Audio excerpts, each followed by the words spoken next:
જય શ્રી કૃષ્ણ બધાને. તો કેમ છો બધા? આશા કરું છું કે બધા મજામાં છો. તો જો બપોરની રસોઈની તૈયારી કરી શરૂ. તેલ મૂકી દીધું છે તપેલીમાં અને હવે આપણે નાખીશું રાઈ નાખી, હવે જીરું નાખીશું.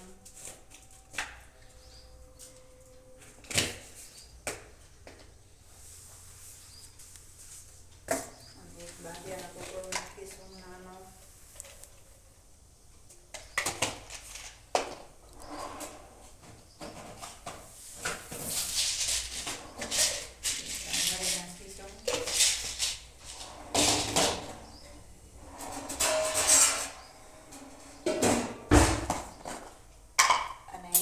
વઘાર માટે હિંગ લઈ લઈશું. અને જો ટામેટાનું શાક બનાવવાનું છે, દેશી ટામેટાનું. તો ટામેટા સુધારી લીધા છે, આદુ લસણની પેસ્ટ, મેથી બધું તૈયાર કરી લીધું છે. અને મીઠો લીમડો પણ ધોઈને લઈ લીધો છે. તો અહીંયા વઘાર થાય છે ત્યાં સુધી આપણે ડબલા રાખી દઈશું.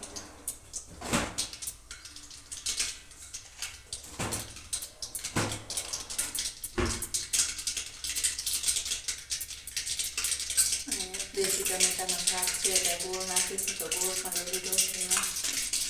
અને કોથમરી પણ સમારી દીધી છે.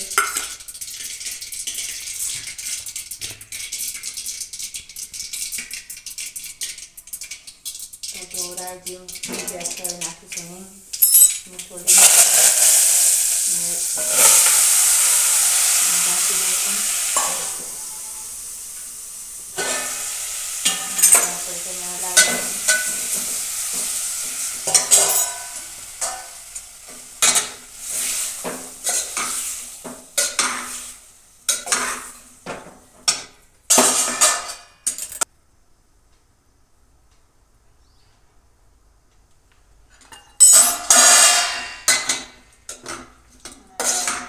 ઢાંકી દઈશું.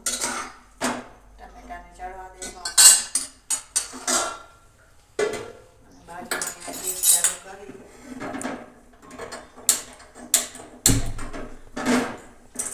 ઘી ગરમ છે જુઓ.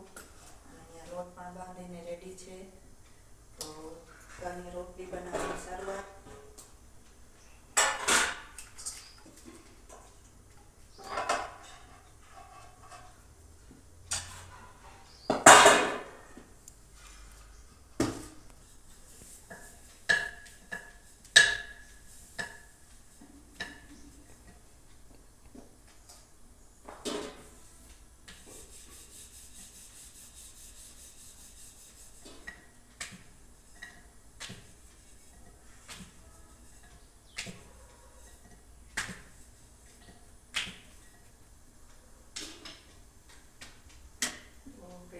બની ગઈ છે. તાવડી પર નાખી દીધી છે આપણે. હવે એવી રીતે બીજી રોટલી પણ આપણે વણી લઈશું.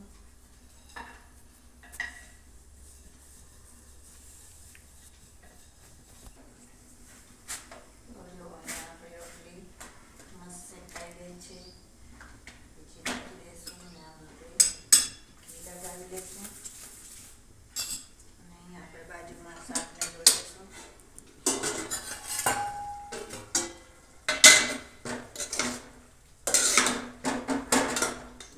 ચડ્યા નથી, ચડી જાય તો ત્યારે આપણે નાખીશું.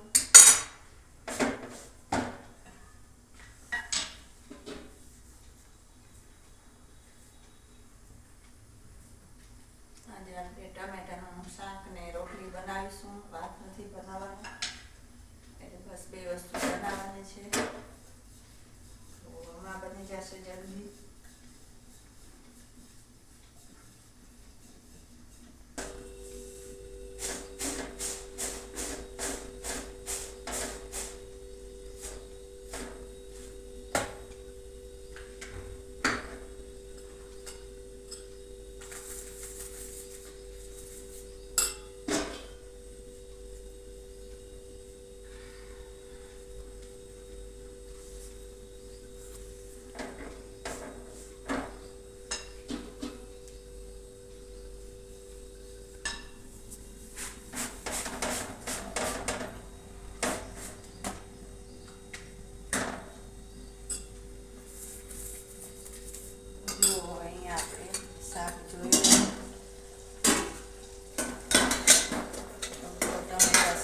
સીજી ગયા છે હવે અને રસો પણ થઈ ગયો છે. તો આપણે તેમાં મસાલા નાખી દઈશું. હળદર, ધાણા જીરું પાવડર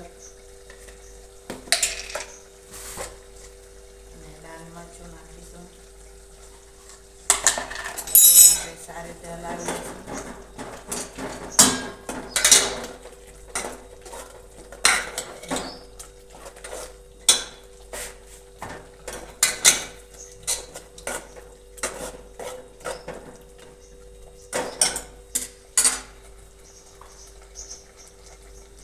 થોડુંક આપણે તેમાં પાણી નાખીશું, 3 થી 4 ચમચી રસા માટે.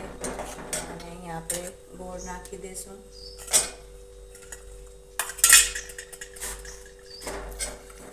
અને હવે આપણે ઢાંકી દઈશું, તેને થોડી વાર સીજવા દઈશું.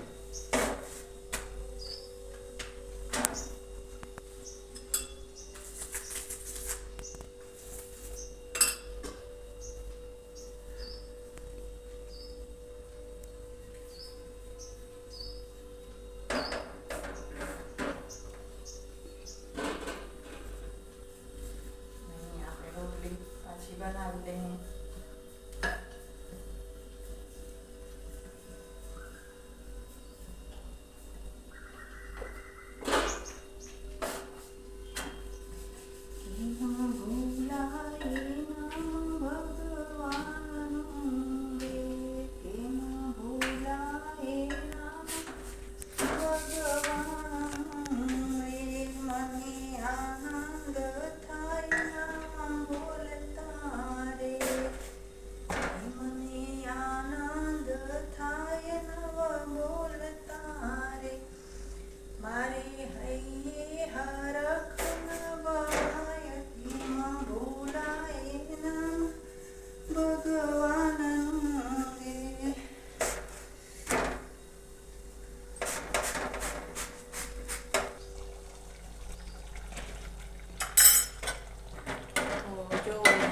બની ગયું છે સરસ મજાનું.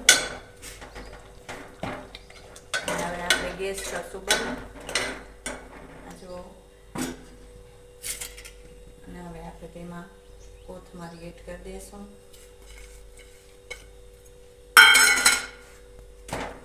અને હવે આપણે તેને સારી રીતે હલાવી દઈશું.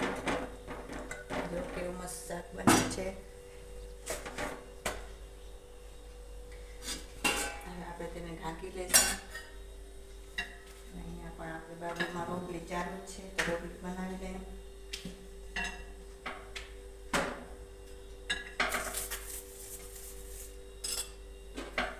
ટમેટાનું શાકને બહુ ચડતા વાર ન લાગે એટલે જલ્દી થઈ ગયું છે.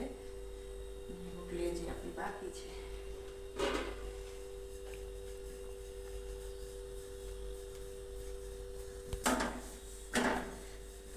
ફ્રેન્ડ્સ, હવે આપણી રોટલી બની ગઈ છે. એક પાટલા ઉપર છે, એક બનાવવાની બાકી છે અને એક છે તાવડી ઉપર.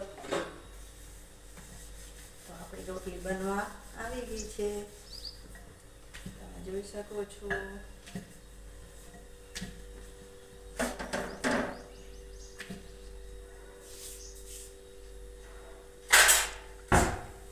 તો વણી લીધી આપણે અને પકાવીને પાછી આપણે રોટલી પકાવી લઈશું. જો નાખી દઈએ તાવડી ઉપર.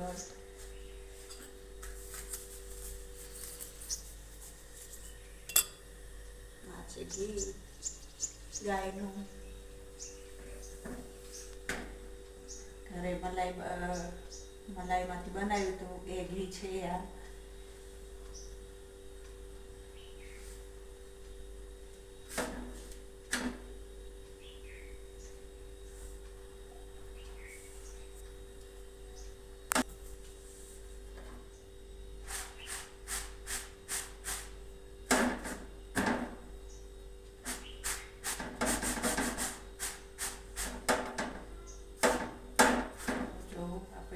સરસ શેકાઈ ગઈ છે. હવે આપણે તેમાં ઘી લગાવી દઈશું. તો ફ્રેન્ડ બસ થઈ ગઈ આપણી રસોઈ તૈયાર, શાક ને રોટલી. તો આશા કરું છું કે તમને મારો વિડીયો ગમ્યો હશે. તો ચેનલમાં નવા હો તો લાઈક અને સબસ્ક્રાઈબ કરવાનું ભૂલતા નહીં. અને જે મારા સબસ્ક્રાઈબર છે તેને પ્રેમથી એટલું કહું છું કે મારો વિડીયો શેર કરજો અને મને પ્રોત્સાહન આપજો. તો થેન્ક યુ, આભાર બધાનો. જય શ્રી કૃષ્ણ. ફરી મળીશું બીજા વિડીયોમાં.